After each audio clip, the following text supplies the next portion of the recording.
Technologies of disruption continue to upend the way of things. The nature of transactions are being absolutely upended. The way in which supply meets demand is being utterly transformed. The nature of business, of the economy, of the marketplace is being flabbergasted by disruptive technologies. It feels like the rug is being pulled from underneath our feet. And today, my friends, we enter the age of the on-demand economy. Right? The philosopher Kevin Kelly, who started Wired magazine, famously said, access is more important than ownership. And what do we mean by this? What we mean by this is that the magical devices in our pockets, these smartphones, these miracles of engineering, these supercomputers that we fit in the palms of our hand, these magic mirrors that we rub with love and longing, open up worlds of possibility in our fingertips. We literally live in a world where we can decide, I need a ride, I need a house, and it is served up on demand a la carte like an item from a menu in the restaurant. Try to imagine, as these technologies continue to advance exponentially, where this means we're heading.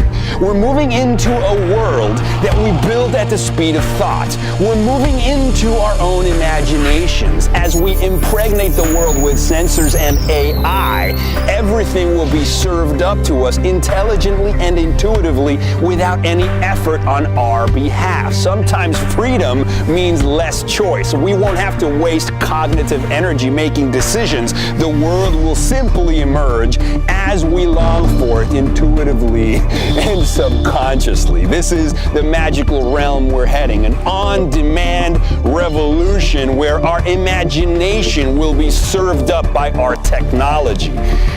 Miracles will be engendered. Divine engineering, my friends, is an inevitability of the human enterprise. Welcome to the on-demand world. A machine learning solution is only as good as the data it gets.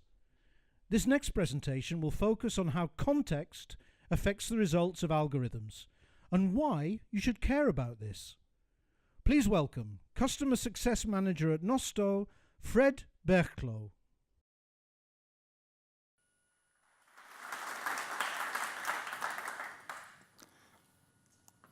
AI, AI, AI, AI,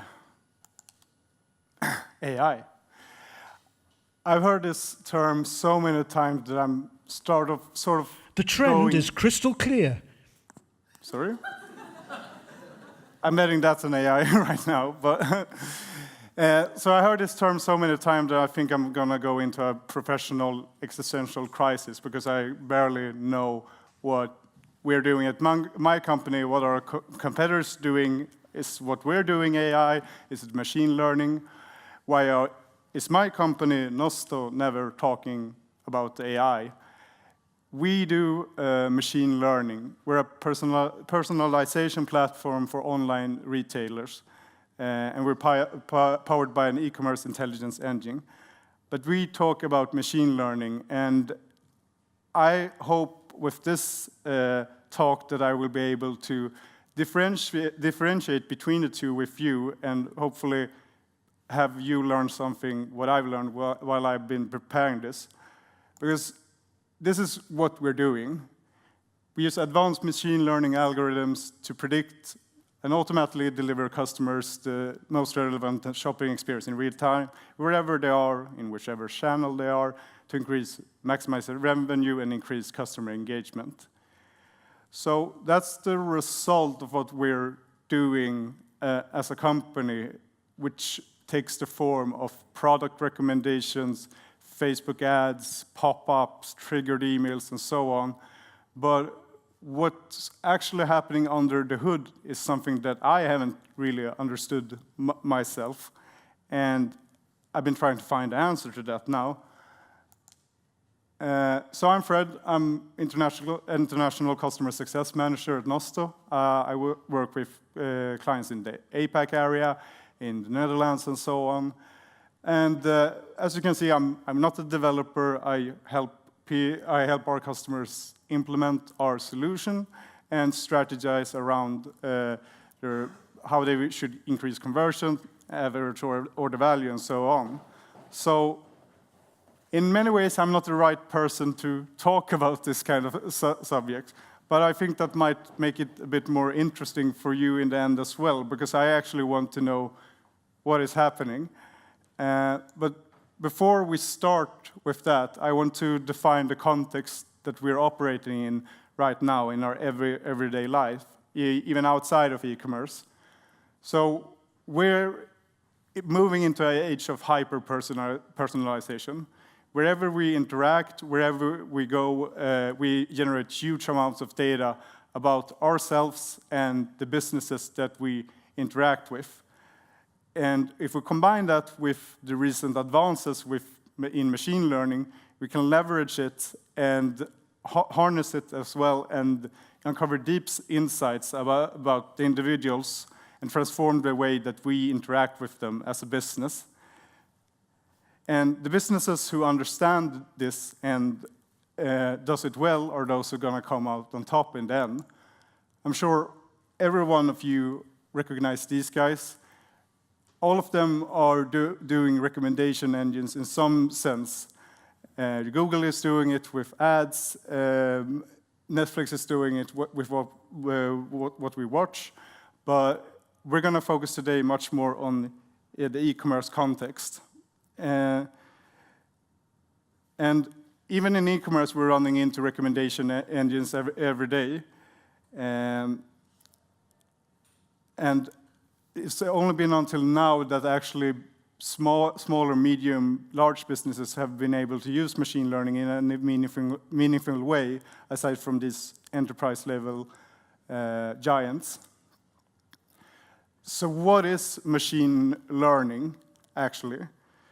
It's, in its most basic form, it's the practice of using computer code to parse data, learn from it, and then make predictions or determinations without being explicitly programmed to do so.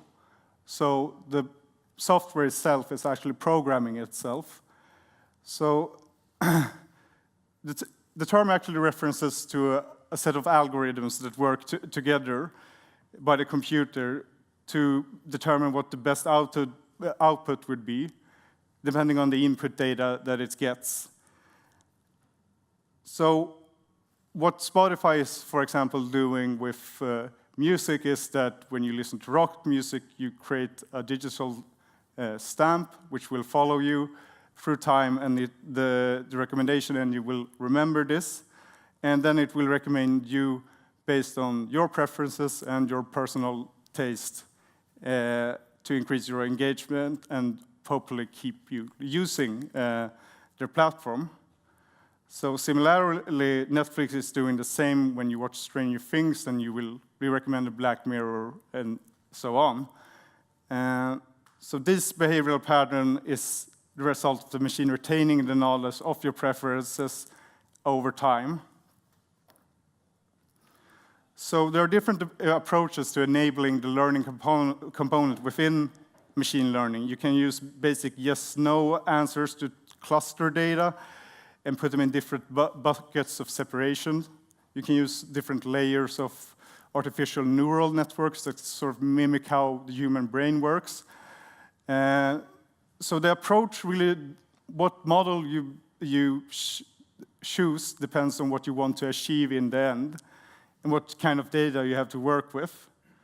So after you know what you want to achieve, you will know you will always be bound as an online retailer to run into some challenges. But before that, I actually added this slide yesterday, and I'm going a bit out on a limb here, but the story behind this is that I talked to my friend Björn, who is a computer scientist. He visited me in Berlin a few days ago, and I talked to him, and I wanted to ask, what is like actually, I mean, I've tried to explain now what machine learning is, but I think no one really actually understood what is actually happening. Like, how does a machine actually learn how to differentiate between things? So let's do what I just said. Let's decide on something that we want to achieve. So we have to define some features that are the most interesting. So maybe you can ask what makes a good football player, or what position should a football player who has certain characteristics, what position should he play at, depending on some characteristics. And this could be weight and height. And when you have two features and two data points, then you can put them into a graph.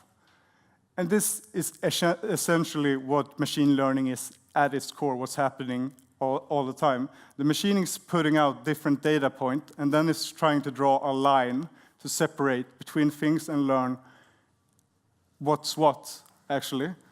And this is always depending on the features and what you want to achieve.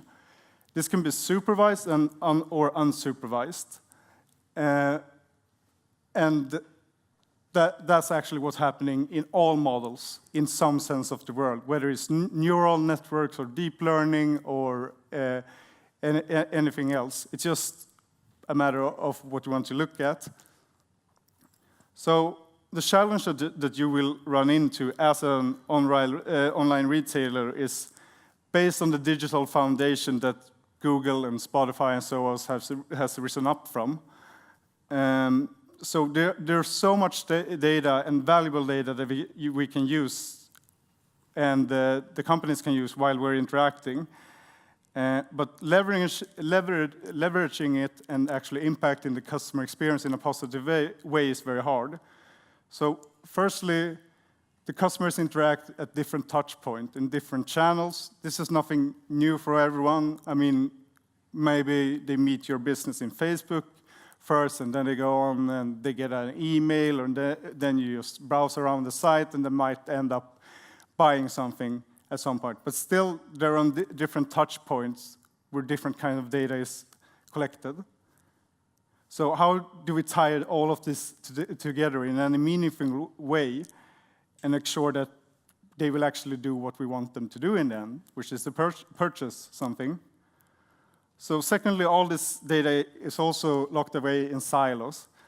So as online retail becomes more sophisticated, we keep adding tools in our e-commerce stack, which provides new and cool functionalities, and that's all really good in theory, but in practice, what happens is that you have data locked away at different places, and trying to use that is actually, or combine them, unify them in any way is really hard. And what happens is that you usually don't bother. It's too great of a task to do. So all the valuable data is there in your hands, but it's locked away from each other. Then again, even if you could unify it, how would you actually go on to action that and know what to do with it in the end?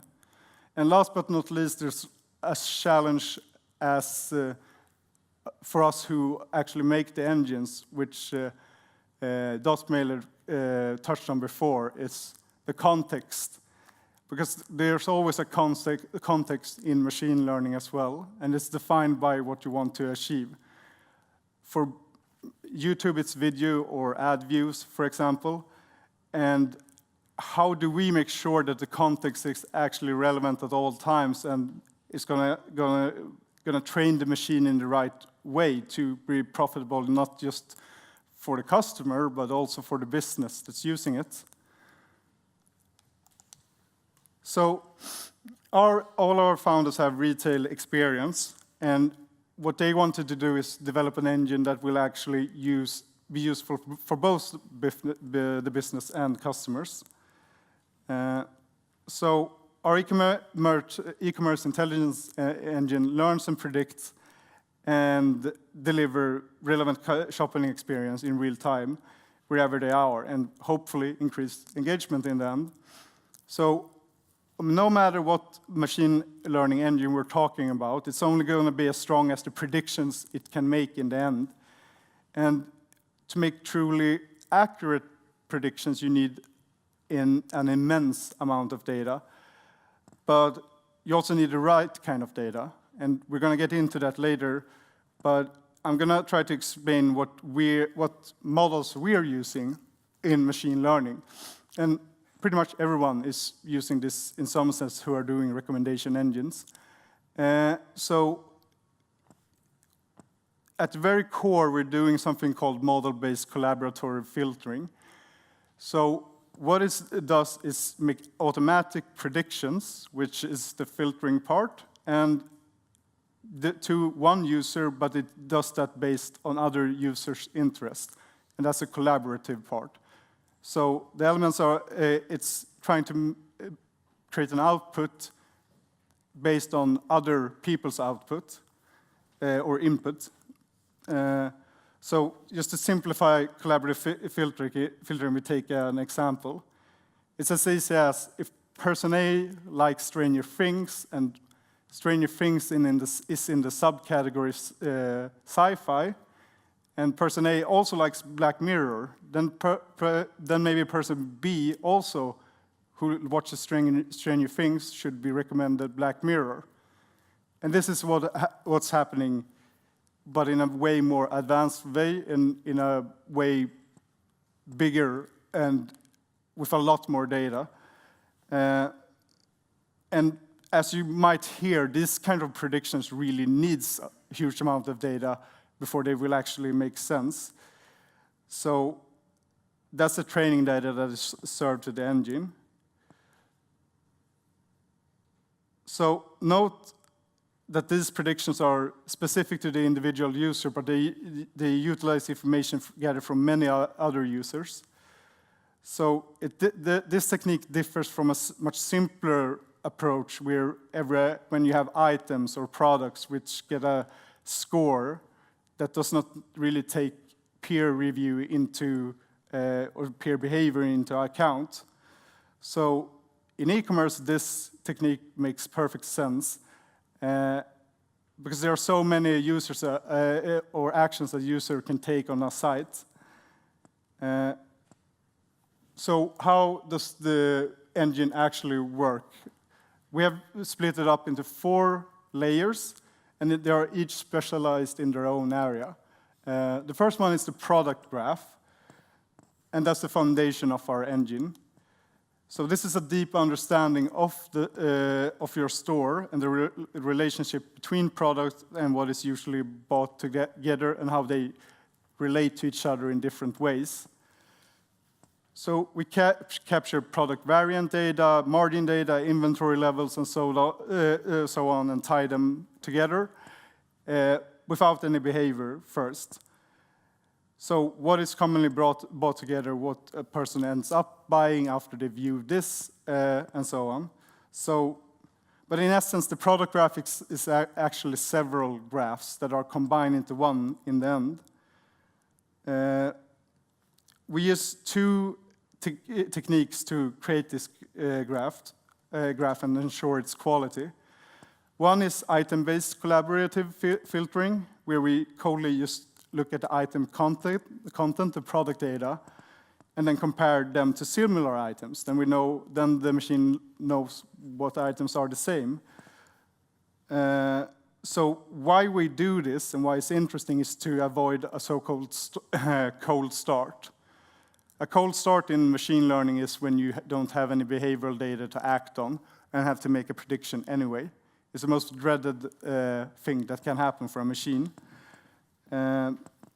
So a real-world example of this is when when a new item is added to your store.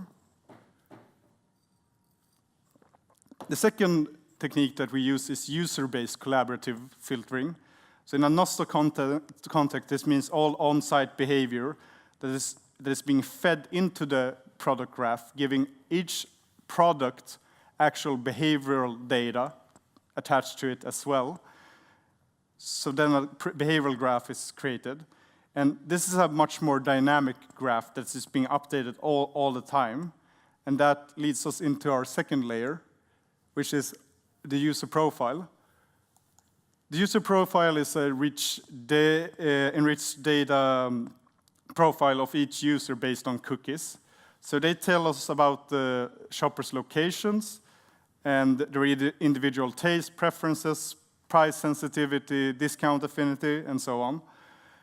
So these two layers are working together at all time. The shopper profile is feeding data to the product graph, which is creating, while the shopper profile is also defining how the product graph should act towards that user, creating true one-on-one personalization.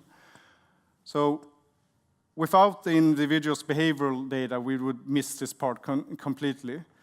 So, and this is also why out-of-the-box personalization apps and out-of-the-box recommendation engines usually don't perform that well and require manual work because they don't use a user profile. The third layer is the revenue optimization layer. And this one, for me, is the hardest one to understand. But it's taking sales number into account pretty much. So we analyze the past revenue performance of every product, but also every user profile, and give additional weight to products that will actually maximize your revenue. So it's sort of like a post-processing layer. So if we're going to simplify this again, let's use an example. So if we have person X who we should generate a list of recommendations for, and we're going to make a list of 15 items. Once we have done that, maybe we have the top 5 items, but they never sell. They don't perform. So what the revenue optimization layer asks, what is the expected revenue of this item to this specific user, in creating a product-specific conversion rate, but also a user-specific conversion rate. So good, then maybe our conclusion would be, let's recommend a product that has the highest conversion rate. But that's making it way too simple. What we actually would do is look, how has this conversion rate come about? If maybe the top placement in that, the top product in that listing would have 100 views and 3 buys, meaning 3% conversion rate. But the second product in the listing has 10,000 views and 300 buys. So are the conversion rates equal? Of course, they're not. And this is what the revenue optimization layer is doing at all time. So what happens is a very popular product will be recommended a lot. But as it gets recommended, it loses its relevancy to the person who gets the recommendations. And this will create the revenue optimization layer will create sort of like a natural flow of all your product and know what products should be replaced and when and to whom. And on the highest level in machine learning, this is called reinforcement learning, where you're actually telling the machine that's a good thing that you did right there, and it gets rewarded. Our fourth layer, I don't know why that happened. So fourth layer is just integrations with offline data, UGC, social data from our pixel placement to enrich, to sort of like sprinkle on to improve that personalization to that person at that time, just adding on the last bit, but this isn't really a layer that is always needed to create the recommendations. And lastly, we have the merchandising rules. So every store is unique in the sense that we know that every merchant needs to control the output of what the recommendations will be in the end. So we use if this then that rules, and allows you to make really granular logic for each recommendation slot or Facebook campaign or whatever you're doing. And that leads me to my second talking point, which is the data that is actually being fed into the engine. So a lot of CRM-based customer segmentation tools actually only use transactional data to personalize. And that's all well and good, but the problem with that data is that it's historical, and it tells about something that has happened in the past. And what we have learned from our internal research is that you're usually only capturing about 2% or 1.6% of all the data that you could.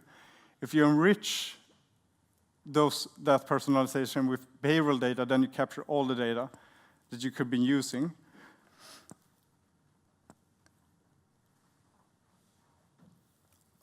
So transactional data isn't really reflecting what the person wants now or what they could want. And it only shows what a person has bought. And we're going to come to that later, why that isn't so important. But it's even more important to actually not use transactional behavioral data. You have to use e-commerce data. And one of the things that we built into our algorithm is that we weigh the different layers that I mentioned before between each other, because they could be differently valuable depending on the business. For example, one store the users might be kind of similar or like don't act any differently, and then maybe the product graph will be given more weight, or the revenue optimization layer. If one of them gets too much weight, then the relevancy disappears for the customer completely. The correct balance between behavior, item relation, and revenue is what will create the most successful recommendations in the end, both for the user and the merchant. And there's another very specific factor for e-commerce. So if someone hasn't really visited your store in a while, how important is what they have done before? Like outside of e-commerce, if we would look, for example, at our preferences in music or books, the picture is way clearer. Like if you love horror movies, it would be really strange if you made a U-turn suddenly and started loving romantic comedies, like during a day's time. Like that doesn't really happen. It's more connected to our personal taste, and as we all know, that's way harder to change. But in e-commerce, we are mission-driven, and in retail as well. You might be buying a present, you might be buying something for yourself, so your previous behavior might not always define the context in the way that you want. So, especially if the last interaction happened 6 months ago, it will actually not tell you anything of what the customer wants right now.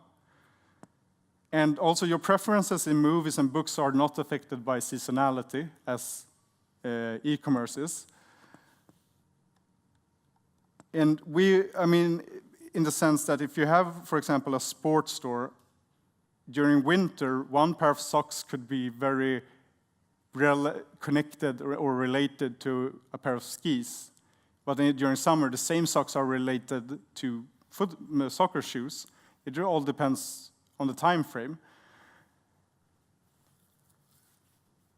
And this is one of the biggest issues on our end, is the cold start, where we're testing every day how behavioral data from similar products could affect a completely new product. And it's really hard to figure out, like, does categories have the same weight? Can we translate one subcategory or a parent category subcategories to another one of their subcategories? This is something that we try to optimize all the time.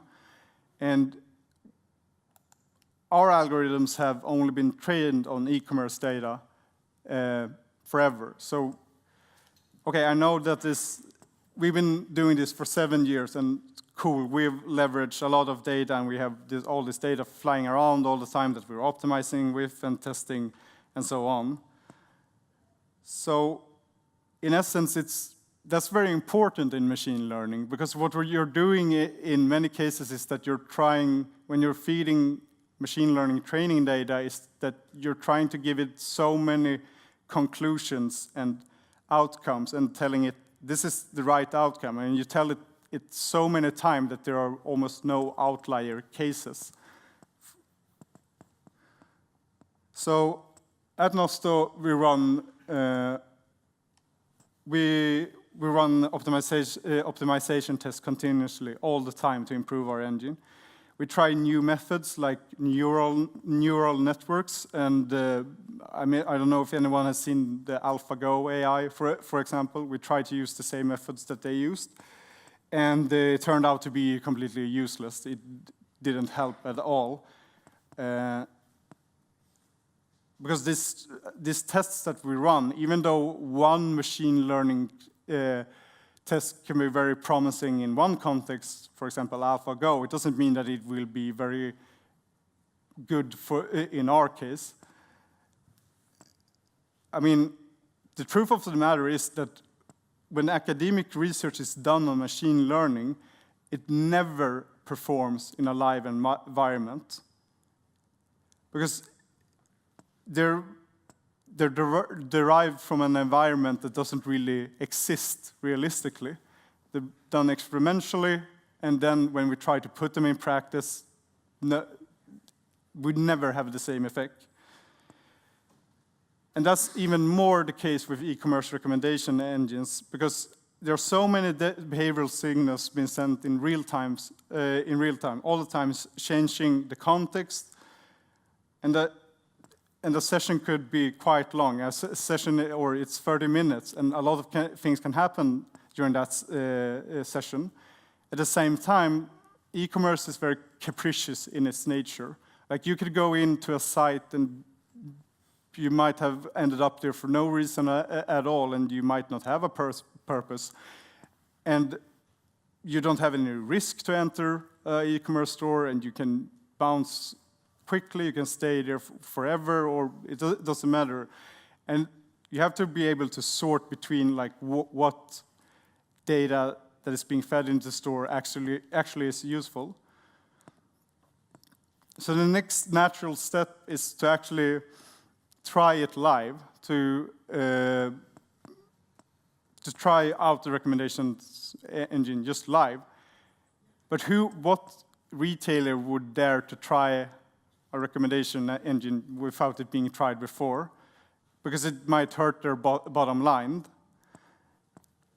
That's why you need something tried and true, and a specialized company to do so. But in the end, all machine learning solutions will have pros and cons. Like, one big weakness with our engine is that it requires behavioral data. That's not the case with all recommendations engines. Some actually perform without it. It's just that we've decided that we think it should be taken into account, and we can mathematically prove when our recommendations engines has effect. For example, we need, and we also need 100 items in a store. If we don't have at least 100 items, then our recommendation engines will do nothing for the retailer. So this is something that you have to look for if you're searching for a machine learning solution.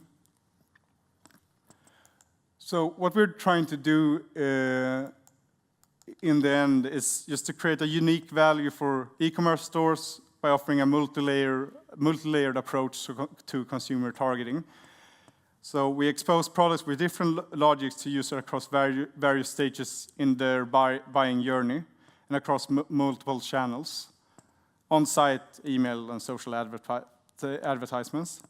So this leads to a more tailored experience in the end and for the customer, and that leads to greater revenue for the merchant.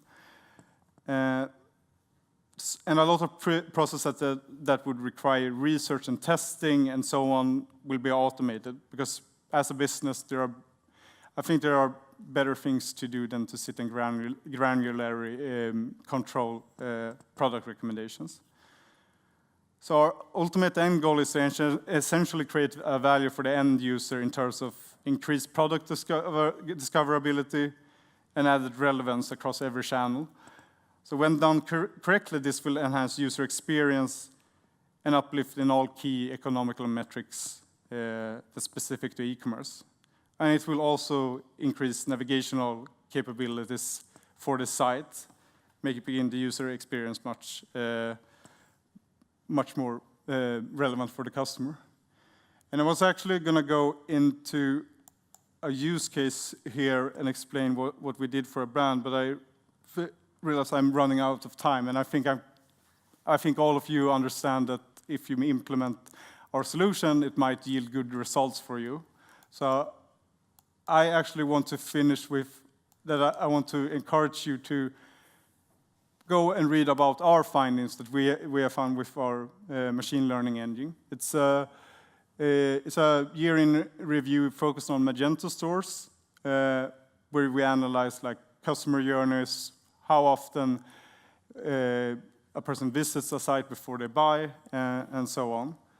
And I hope I've given you some foundation to stand on when you look at machine learning engines and if they would be right for your business. Thanks a lot.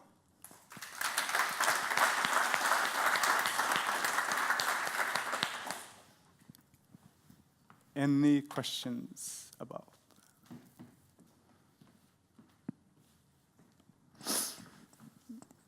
Thank you. So for your second layer, you're talking about segmentation, etc. I can imagine that when you come to a client, that not all clients have all the data you need to do the analysis. So sometimes it takes time, right, for the client to build the data you need to do the analysis, to do the segmentation. So it's not really segmentation in that normal sense. Like when you implement our solution, we will begin gathering our own data. And if it's on Magento, where we have an extension, the data can be collected retroactively or by our end, but it's completely collected by us. Like we don't take any data historically, except if it's Magento or Shopify as well. Yeah. Okay. But because we need to, we have that's the thing with machine learning. We define the data that we need to make the recommendations works. It's not like we can we can of course translate data into our data, but it's not something that we prefer to do. We would like to have control from the start. Yeah, okay, thank you.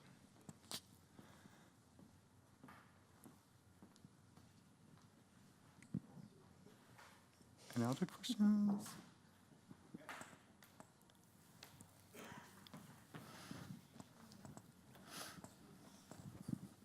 Hi. Hi. You said before that you need a minimum of 100 products, right, for personalization. So how big is the effect of personalization when there are only 100 products? It's very, very, very dependent on vertical and UX. But I'm going to take off my Nosto hat now and give my own answer. Thank you. But when you only have 100 products, then you don't really need an engine to recommend. Like, because people can discover it anyway. They will go to the category and be able to find anything. And it's actually, I mean, 100 products, how many pages does that make? Usually like 3 pages. I mean, people are interested enough when they're buying to sort through that. Like, I think you should only implement the recommendation engine when you have a really horizontal catalog. Because then what we don't talk enough about with recommendation engine is that it improves navigation. That for me is actually more important than it's the right, of course it's the right product at the right time and that sales should increase, but it's actually very navigational, the effects, I would say. Okay, thank you. Okay, thanks a lot.